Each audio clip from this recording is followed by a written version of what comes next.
Hey guys, I'm editing the video that you're about to see, and I just want to let you know if you watch this video before Saturday, December 7th, I will be at Bethel's Christmas Market in Redding, California from 10 a.m. to 5 p.m. selling some of the fun homestead goodies you're going to see me working on in my kitchen in this video. Want to let you know it's only applicable if you see this in the next couple of days. Okay, let's get started with our video. Welcome to Scofield Farm. I just wanted to share with you today some different homesteading type chores we're doing. We spun honey quite a while ago and didn't ever put it into jars. I want to show you that. I'm going to show you some of the different salts I'm making that I'm going to be selling at a local craft fair for Christmas time, and just things we're doing here to preserve the harvest that isn't necessarily in the garden, but a lot of it is related to what we've grown or raised as food here in Northern California on our 3.5 acres that our property area that our family does kind of modern day homesteading on. Right here is a 5-gallon bucket of honey that we spun. Goodness, I even think I showed you some of a video months ago. We actually have a few more frames to spin soon. It's just been crazy. I would guess this is probably about 2 gallons, maybe 2.5 gallons, if you judge that is about half full. And we're going to just open up the honey gate right here and let it go into these jars. And then I'm gonna fill little tiny jars to make stocking stuffer sized honeys. I'm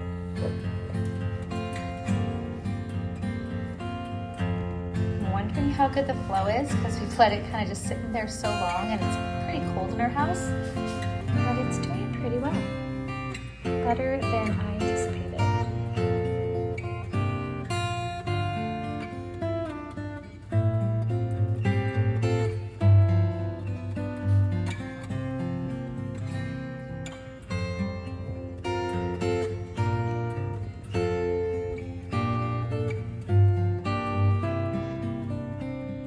One fun thing about doing our own honey and having our own bees is that we make things like elderberry syrup for our family during the winter, and we use our own backyard honey in it. I think that's super fun. We also love to give it as gifts. Every season of honey tastes a little different. It's like some years the bees choose to pollinate different flowers, different areas. Last year it was very heavily flavored like blackberry bushes. This year we had an early, really hot day in June. It was like, you know, sources differ, but it was around 122 degrees in June. So that kind of fried the blackberry bushes early. And so this one tastes more wildflower, like there's more variety of flowers, not so heavily blackberry. It's really fun to see the differences every season. And it's one of the fun things about keeping bees is that it's always changing a little bit. It's never quite the same. Is this exciting? Super exciting.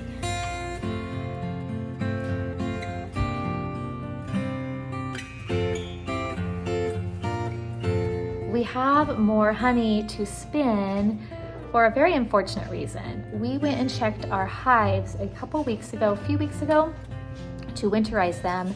And one of our colonies had absconded, which basically just means they all left. Now, from what I understand, and we've only been keeping bees for 2.5 years, we've never lost a colony so far, but I understand absconding is usually something negative happening, where swarming is when the bees are so populated and so thriving, they actually try to break the colony in half. It's a type of reproduction. So even though we're sad to lose bees if they swarm, they leave half behind. It's more of a reproduction cycle for bee colonies. Absconding is usually negative. So there is something that was wrong with the hive, with the colony. I don't know for sure what. I'm going to do more research. Our other colony is there, so we have one hive to try to get alive through the winter. I'm super bummed about it. I actually shed tears. If you've kept bees, I think you'd understand why I cried about insects. But we are hoping to keep the other colony alive and either buy a nuke in the spring or do a split to be able to have 2 hives, because it's usually better to have 2 hives in your beekeeping than 1. You can really help each colony out with each other. It's not really a whole lot more work. Still filling that up.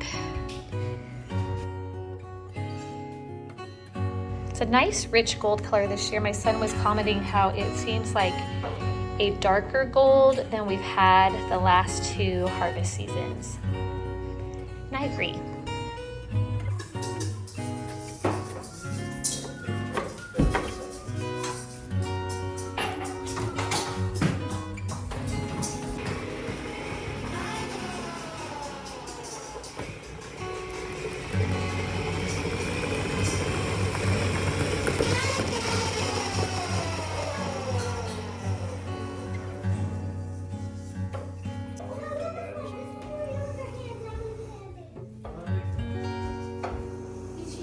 One thing I'm working on is making more of my artisan salts for a Christmas market I will be at on December 7th. You can message me for info if you're local to me. And I actually have videos on how to make this. This one is a Scotch bonnet salt that is one of my best sellers. I will link in the description below to both how I make herb salts and how I make different chili pepper type salts. They are wonderful gifts for Christmas time.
When you transfer honey in the winter, it's a lot slower because the house is cooler than if I was pouring it into all these jars in the summertime when the flow would be a lot more liquidy because it's warmed up.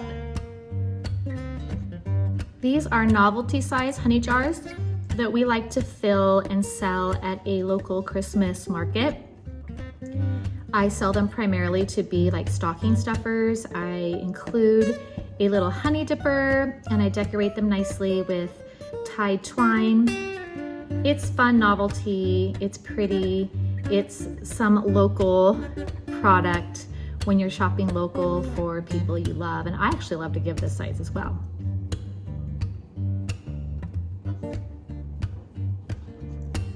Now, I'm not sure if you knew that honey is actually sold by weight and not by like fluid ounces size of jar. So this little tiny jar actually holds about 2 ounces of weighed honey. An 8-ounce half pint canning jar, even though it's 8 ounces for fluid ounces, it actually holds 12 weighed ounces of honey. So honey is heavier than water.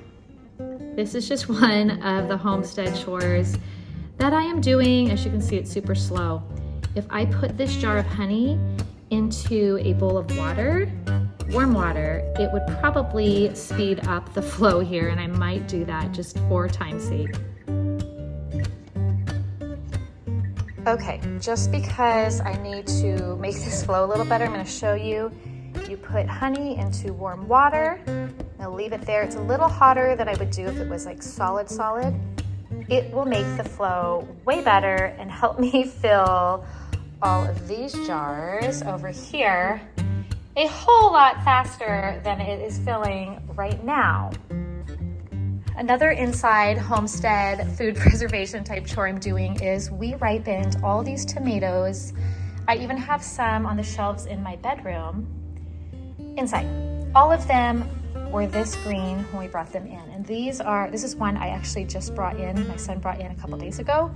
So this beautiful deep colored tomato was that green. What you want to make sure is when you harvest green tomatoes, they're glossy. They're not like this where you can see the dull color. This dull color will never ripen. I'll probably put this in the compost because when we took everything off, that didn't work. We'll also get sometimes they start to have little bad spots, but I will cut those off and I will freeze all the good part of the tomato so we can use these all winter long. They are not as tasty when they are ripened inside. However, they are as tasty as if we bought them at the store. So it actually helps us with food costs by doing it this way. We did make a little bit of salsa verde, combining some green tomatoes with tomatillos we had left. I personally like the flavor of tomatillo green salsa better, but it was one way to use the ones that had the really like deep cracks. See how that's spoiling at the deep crack as it ripens? So using some like this for green salsa is a good way to not waste food. We also are drying out our loofah as much as we can before I actually have time to process them. You can process loofah green. I will link to that video. Last year, all of my loofah was immature that I processed, and we got beautiful sponges to use all year long. We just ran out. So obviously by my outfit choice, it is a different day. These kind of homestead chores that are inside, they span over all sorts of time pockets, all sorts of days. You know, I might have just a little bit of time here and there to get in one of my artisan salts into the oven to dry, or to deal with honey, to cut up tomatoes to freeze, to deal with loofah, to deal with all the different kinds of things, seed saving. We have a lot of indoor stuff that's always going on, as is anybody who is trying to grow and raise their own food. That's very normal that this time of year has got so many different processing jobs that may not be outside. And it's nice because sometimes the weather is bad. Today, the weather is beautiful, but I still am on a deadline because of the Christmas market we're participating in to get some of these things filled and done and then labeled and ready to go. You get me all, you know, getting ready this morning. That's real life. Yeah, so this is all wiped off. I was pretty messy with this one because I was trying to figure out how to best transfer the honey. I got into a really good groove last year, but it takes a little bit of time to get that groove going. The cutest little jars. I got them on Amazon, but there's a lot of places you can get like little gift-giving sizes that you can share the abundance from what you grow or raise with family members and stuff during Christmas. That's part of what I love to do right now. I also love to knit and crochet, but I actually haven't done any of that for the last year. My shoulder went through shoulder surgery in January. I had a lot of issues with it from a car accident and hypermobility, but it is so stable now that I actually should make a trip to one of the yarn stores and get something to do a project, because this is the time of year when it's colder outside, when it's wet, when I'm already feeling that kind of homemaking, get things cozy and under control inside vibe. I love to cuddle up on the couch and to actually make something handmade, whether it's for me and my immediate family, my children. I have 7 kids and a husband who live here, or if it's to share with like an extended family member, baby shower, new baby born, friend, that kind of thing. It's really fun to share things that we can grow and create versus just fall into the modern day materialism of just buying a lot of things that maybe people don't necessarily need, or maybe just spending money in some ways to end up in a landfill the next season. Here's one from last year. I did some gift sizes for Christmas gifts in this half pint jar, which, as we said, is 12 weighed ounces of honey. You can see my cute little logo there. And then I add a mini honey dipper, some different twine. So I'll do the same thing with this. It'll be a super cute gift, and it's a fun thing to have on a table that my cousin and my sister and I are doing that's all like garden, homestead, handcrafted themed. Another night, you can see there's a Christmas tree up, so it's been a couple days, and I am sorting. These are all cherry tomatoes that ripened actually on a shelf in a tray. None of these are ripe when I picked them, so that's kind of fun that there's a lot we can ripen just by laying it out. Those will go right in the freezer. These are some that I'm sorting to still ripen. Some of these will not ripen, some will. I want to show you, like this one is really dull, it won't ripen. So that is going to go in the compost. We still have Luffa.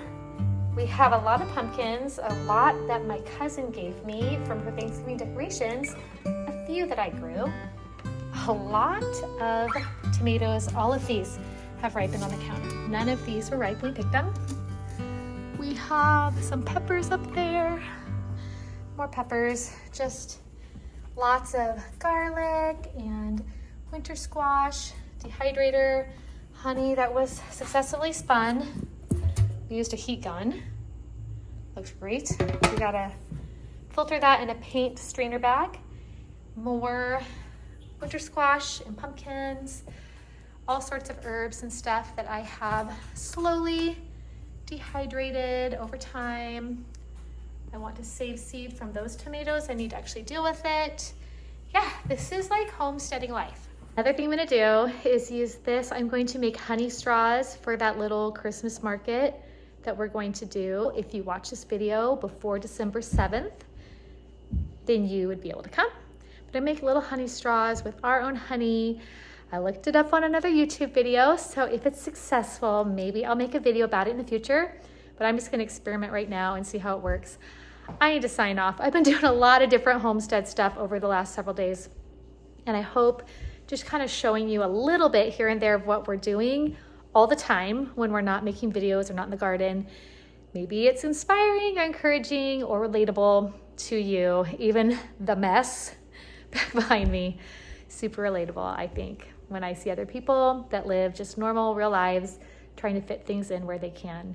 I hope you had a wonderful Thanksgiving and that you have a Merry Christmas, and I will talk to you again soon in our next video.